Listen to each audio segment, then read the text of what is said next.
ఇప్పుడే జీ5 app download చేయండి. చూడండి మీ ఫేవరెట్ టీవీ షోస్ ఎప్పుడైనా ఎక్కడైనా. మందేసేవరా? No no mummy. మరేంట్రా గాల్లో గీతలు? మమ్మీ, చిలక అంటే పక్షి, దానికి రెక్కలుంటాయి. అరే, పాముకి తోకుంటుంది కదా, ఎలా ఎగురుతుంది? ఆంజనేయ స్వామికి రెక్కల్లేవు, ఎలా ఎగిరాడంటావు? లాజికే మమ్మీ, అంత ఆలోచించలా. తమలపాకుల దండను నోట ఖర్చుకున్న నాగయ్యను చిన్న పిట్టైన చిలక మోసుకొని వచ్చింది అంటే హనుమంతుడి అండ ఉందనే అర్థం. పాములు రాకుండా చూడమని అఖండ స్వామికి చెప్పాం గాని పక్షులు వాలకుండా చూడు అనాల్సింది కదా. ఆయనేమన్నా పిట్టలు పట్టుకునేవాడనుకున్నావా? పెద్దమాత, లోపలికి రావచ్చా? తలుపు తట్టు, గోడని కొట్టు, మే ఐ కమిన్ అని అడగాలి. సంస్కారహీనుని పట్టుకుని క్లాస్ పీకితే ఏం లాభం లేదు మమ్మీ. పుత్రా, నోరు జారకుండా నేను చెప్పేది వినుడి. నేను గనుక తలుపునో గోడనో కొట్టినచో అది బద్దలవునని మర్యాదపూర్వకంగా రావచ్చునా అని అడిగాను.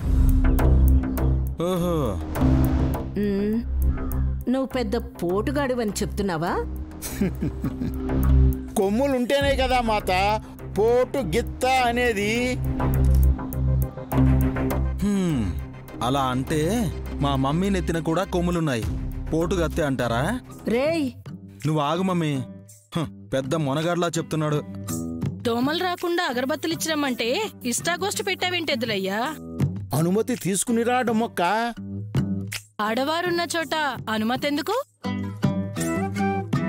ఇక్కడున్నది నేనొక్కదాన్ని కదా, లేడీని.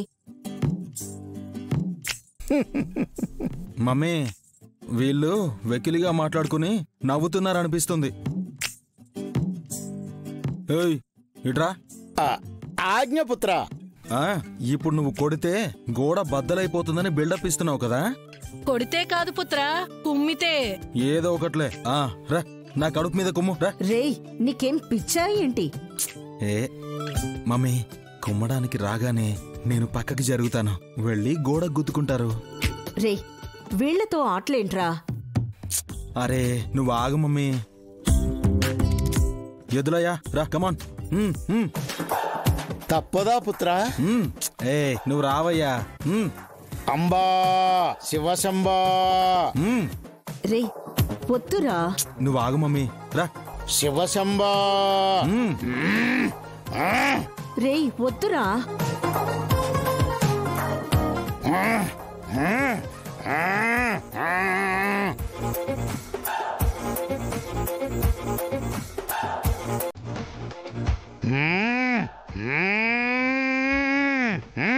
మమ్మీ,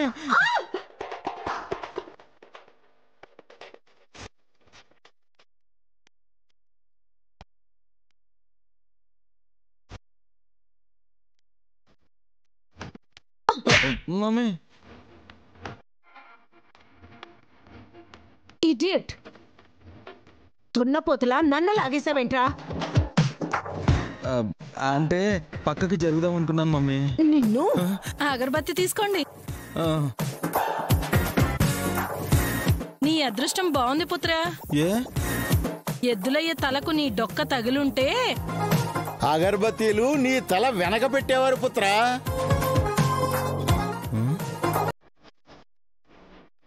పదడమ్మక్క.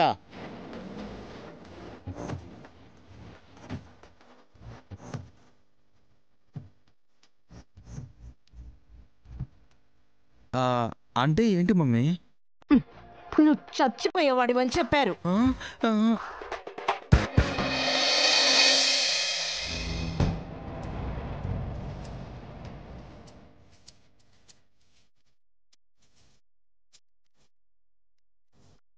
నైని,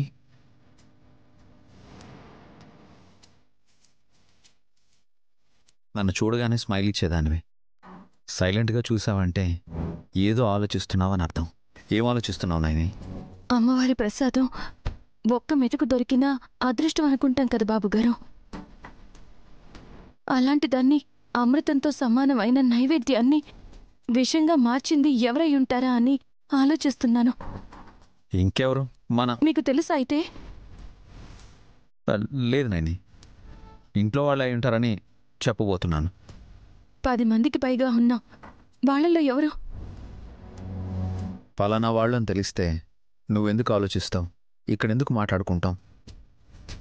మనమే నేరుగా వాళ్ళ దగ్గరికి వెళ్ళి అడిగేవాళ్ళం కదా. కానీ అందరం ప్రసాదం తినడానికి రెడీ అయ్యాం. తింటే ఎవరు బ్రతికేవారు కాదు. అంత సాహసం ఎందుకు చేస్తారు? అది కూడా పాయింటే. అలా ఆలోచిస్తే ఎవరిని అనుమానించలేం. పాయిజన్ పొరపాటున కలిసి ఉంటుందా? అలా అయ్యుండదు. నువ్వు ఎవరి మీద డౌట్ పడుతున్నావో నాకు తెలియదు. నేనైతే నీ మీదే డౌట్ పడుతున్నాను నైని.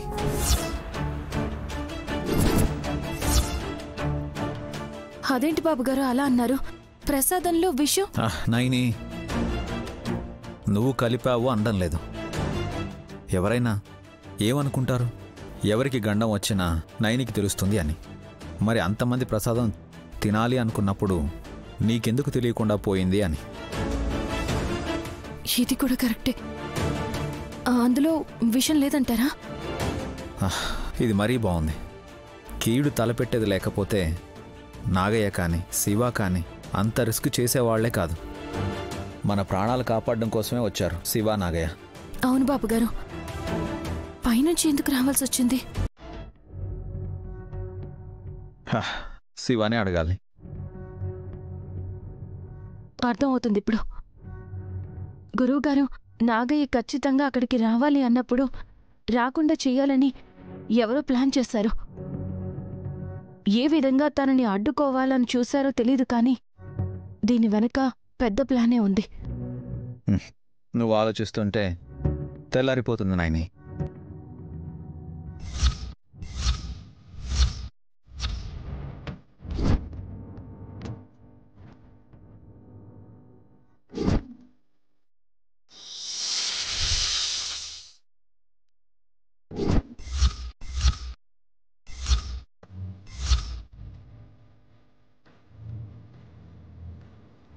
విశాలాక్షమ్మ తల్లి, తన్ని పాము కాటేస్తుందా?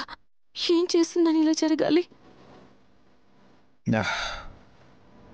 నైని, నైని, ఏమైంది? బాబుగారు, ఎక్కువ ఆలోచిస్తే ఆరోగ్యం పాడవుతుంది. కాపాడేవాళ్లే కాటేస్తే ఏంటి? ఏం లేదు, ఏం లేదు. నువ్వు చెప్పే కొన్ని విషయాలు అర్థం చేసుకోవాలి అంటేనే టైం పడుతుంది. అలాగే నీలో నువ్వు మాట్లాడుకుంటే ఏమై ఉంటుందని గెస్ చేయమంటావు? రేపు కాస్త జాగ్రత్తగా ఉండాలి అందరూ. గ్రహణం ఉందా? లేదు బాబుగారు. సరిగ్గా చూసుకోకపోతే చీకట్లో తాడును కూడా పాము అనుకుంటాం. తోక తొక్కినా కాటేస్తుంది. జీ5 యాప్ డౌన్లోడ్ చేసి అన్ని ఎపిసోడ్స్ పూర్తి ఉచితంగా చూడండి.